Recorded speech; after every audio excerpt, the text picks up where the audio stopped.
আজি পহিলা ভাদ দ্বিতীয় বৈকুণ্ঠপুৰীলৈ পৰিণত হ'ল ঐতিহ্যমণ্ডিত ঢেকীয়াখোৱা বৰনামঘৰ। আজি পহিলা ভাদৰ দ্বিতীয় দিনটোতেই বৈকুণ্ঠপুৰীলৈ পৰিণত হ'ল ঐতিহ্যমণ্ডিত ঢেকীয়াখোৱা বৰনামঘৰ প্ৰাংগণ। পুৱাৰে পৰা হৰিনামৰ ধ্বনিৰে মুখৰিত হৈ পৰিল ঢেকীয়াখোৱা বৰনামঘৰ প্ৰাংগণ। মাহজোৰাকৈ চলিব নাম কীৰ্তন। আজিৰ পৰা ভকত বৈষ্ণৱক আদৰিবলৈ সাজু হৈছে ঐতিহাসিক ঢেকীয়াখোৱা বৰনামঘৰ। পুৱাৰে পৰা বিভিন্ন কাৰ্যসূচীৰে আৰম্ভ হোৱা মাহজোৰা চাৰি প্ৰসংগীয়া পালনামৰ আজিৰ পৰা আৰম্ভ হৈছে। পূৰ্বৰ ধাৰা অক্ষুণ্ণ ৰাখি ভকত বৈষ্ণৱক আদৰিবলৈ প্ৰস্তুতি চলাইছে বৰনামঘৰ পৰিচালনা সমিতিয়ে। লগতে সকলো ভক্তপ্ৰাণ ৰাইজক আদৰণি জনাইছে নামঘৰ পৰিচালনা সমিতিয়ে। যোৰহাটৰ পৰা ধ্ৰুৱশ্ৰী পাচনিৰ ৰিপৰ্ট AIN লাইভ।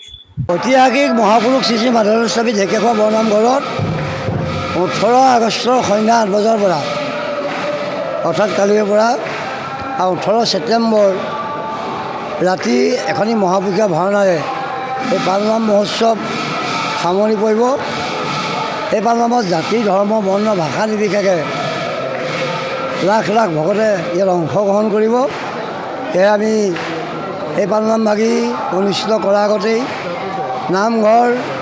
নামঘৰৰ সংলগ্ন ঘৰ, ৰাস্তা পদূলি, খোৱা পানী, বিদ্যুৎ, স্বাস্থ্য আমি সম্পূৰ্ণ যোগাৰ কৰি লোৱা হৈছে। আৰু জিলা প্ৰশাসনে প্ৰতি মুহূৰ্ততে আমাৰ লগত যোগাযোগ ৰাখিছে। অসমৰ মাননীয় মুখ্যমন্ত্ৰী মহোদয়েও এই পালনামৰ বুজ লৈছে বা তেখেতৰ বিভিন্ন বিভাগৰ মন্ত্ৰীসকলকো ইয়ালৈ পঠিয়াইছে।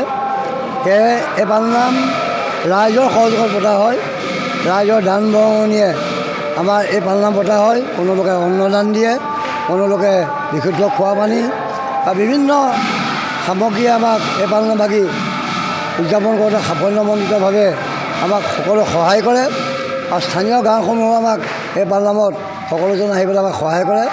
এই সুযোগতে আমি সংবাদ মাধ্যম, স্বাস্থ্য বিভাগ, খোৱা পানী, বিদ্যুৎ, জিলা প্ৰশাসন, আৰক্ষী অধীক্ষক আৰু আমাৰ মাননীয় মুখ্যমন্ত্ৰী মহোদয়, সাংসদ, বিধায়ক সকলোকে আমি আহ্বান জনাইছোঁ। সকলোৱে পালনামলৈ আহক। এই জাতি ধৰ্ম বৰ্ণ ভাষা নিৰ্বিশেষে আমি একেলগতে থাকি আমি অসমীয়া জাতিয়ে এই গুৰুজনৰ কলা কৃষ্টি সংস্কৃতি আমি জীয়াই ৰাখোঁ। কিন্তু এই পালনাম পাতিব যাওঁতে আমাৰ এটা দুখৰ মুখে আছিলে যে উজনি অসমৰ 3খন জিলাত প্ৰলয়ংকাৰী বানে আমাৰ ৰাইজৰ দুৰ্গতি কৰিলে। আমি গুৰুজনৰ অক্ষয় মন্দিৰত তেল শলিতা দি আমি সকলোৱে আশু আৰোগ্য কামনা কৰিছোঁ। পূৰ্বৰ দৰে ঠন ধৰি উঠক। আৰু যিসকল আমাৰ মাজৰ পৰা গ'লগৈ আমি তেখেতসকলৰ বিদেহ আত্মাৰ সদগতি কামনা কৰিছোঁ। আৰু উঠি অহা প্ৰজন্মক আমি আহ্বান জনাইছোঁ, সকলো আহক, যে গুৰুজনৰ এই নামঘৰৰ ভেটিত আধ্যাত্মিক দিশ ৰক্ষা কৰি এজন সুস্থ সবল নাগৰিক হৈ দেশ মাতৃ সেৱা কৰক।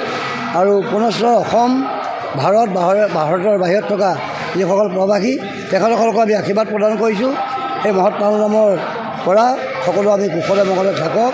অনাগত দিনত আমাৰ দেশৰ পৰা মাৰি মৰক দুৰ্ভিক্ষ আঁতৰি যাওক। ধন্যবাদ। যিকোনো খবৰ বিজ্ঞাপনৰ বাবে যোগাযোগ কৰক 7896121996।